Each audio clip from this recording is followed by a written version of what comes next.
You're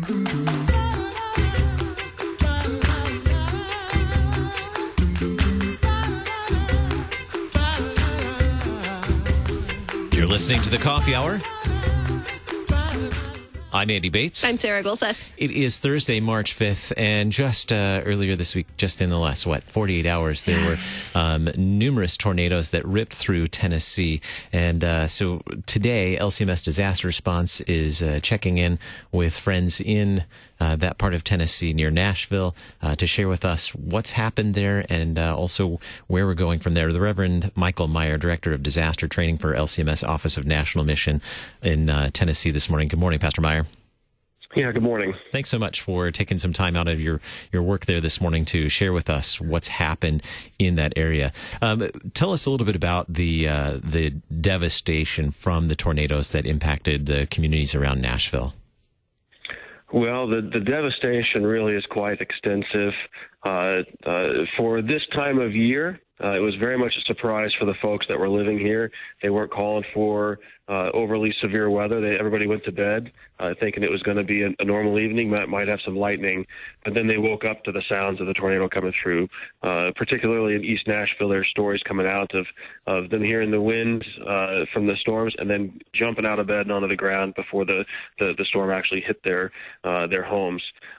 Today I'm in Cookeville, which is about 90 miles east of Nashville, and the stories here are a little different. It hit a little bit later, and there was not the same kinds of warnings, and so there were about 18 deaths in Putnam County, where we're at right now, and 100 homes just west of Cookeville that were here 3 days ago, but now they're not, and so the community is left trying to pick up the pieces. And there's a trail of destruction, really, between Nashville and here, just driving along the interstate, where almost the entire 90 miles you could see from the interstate the path of where these two different tornadoes took place.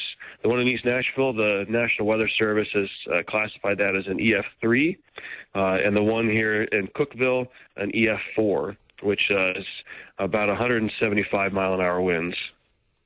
Yeah, the pictures from the destruction that I've seen on Facebook are just terrible. And EF3 and EF4 are very, very powerful tornadoes. It's going to leave a lot of destruction. Can you tell us about the congregations, the LCMS congregations that have been affected by these tornadoes? Yeah, well, the one that I'm at today, Heavenly Host Lutheran Church in Cookeville, they have a couple of staff members of the school that have been impacted. One teacher who has lost her home completely, and she's living with friends in the interim. So she's moved into somebody's basement for at least the next few days, and then she's going to have to figure out what she's going to be doing in the long term over the next couple of months as she looks to rebuild. There was another staff member who had significant damage to the home, but it's still livable. And so there's those two members specifically, or family members of the congregation, are impacted. And the congregation is looking around saying, all right, how can we help those folks? And then how can we help others? Tell us more about how this congregation and other congregations are positioned to serve following a disaster like this. Well, a lot of it's based on geography, in the sense that they're close enough that they actually can serve the neighbor that's been impacted. But then they have actually members in the homes, in the congregation, that are opening up their homes for volunteers, at least some of the first wave of specialized chainsaw volunteers, to be able to come in, stay with those families, deploy in the morning and go out, and then help do debris removal, tree removal, those kind of things, so that people, the debris can get cleaned up and start putting their lives back together. Now, today at least, there's kind of a moratorium on volunteers. The city and the county has said, hold off. We're only going to take a couple, essentially, and then the rest they're gonna open it up for more broad-based volunteer work into the weekend and next week. And some of that safety, they were doing search and rescue still yesterday. Last I heard, there was one individual who's unaccounted for at this point, which is far better than the 70 or 80 at this time yesterday. So yesterday was search and rescue, and today they're working on getting the power lines back in. And the utility companies, so they're not working around a whole bunch of people. They're able to do it safely. You mentioned volunteers and some of the efforts, especially like chainsaw and things like that. Who are the organizations that are coordinating volunteers over these next few days? Yeah. So we're partnering with a few organizations outside of the congregations. Here in Cookeville, it's Heavenly Host Lutheran Church. In Hermitage, Tennessee, which is just east of Nashville, that's Emmanuel Lutheran Church, Emmanuel with an E. And we've got two different organizations that we're collaborating with for the coordination of those volunteers. Here at Shepherd's Heart Ministries, and Ed Brazier, they're a recognized service organization of the Lutheran Church Missouri Synod.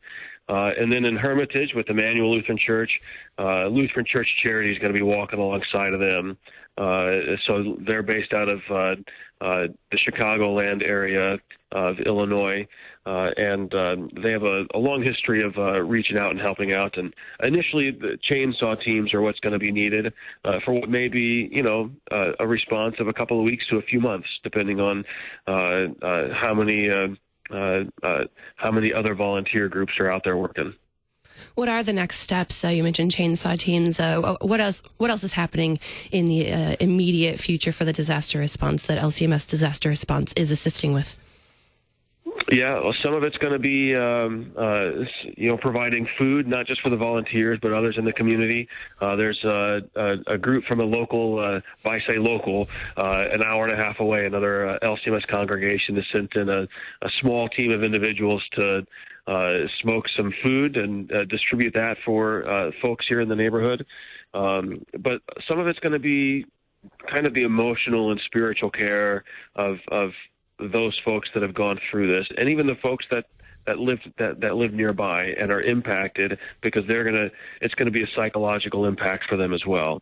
So we're talking about ways that we can care spiritually and emotionally for people.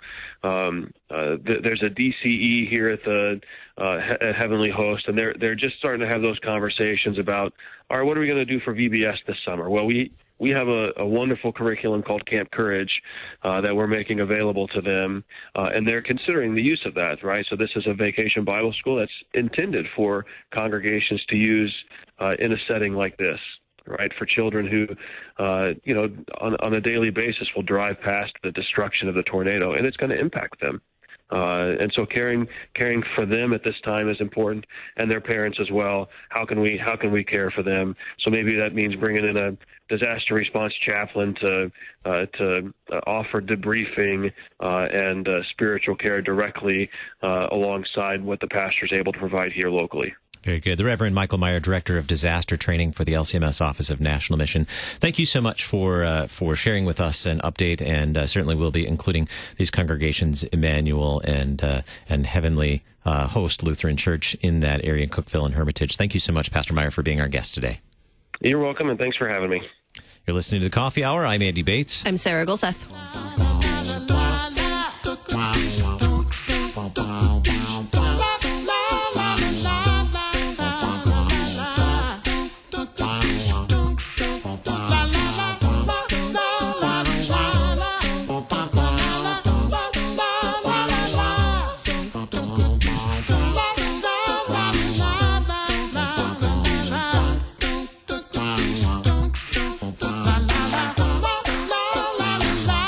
Coffee Hour with Andy and Sarah is a production of KFUO. To support the Coffee Hour and KFUO Radio, visit KFUO.org. You can also text KFUO to 41444 or send an email to gifts@KFUO.org. And you can call us at 800-844-0524. KFUO. Christ for you, anytime, anywhere.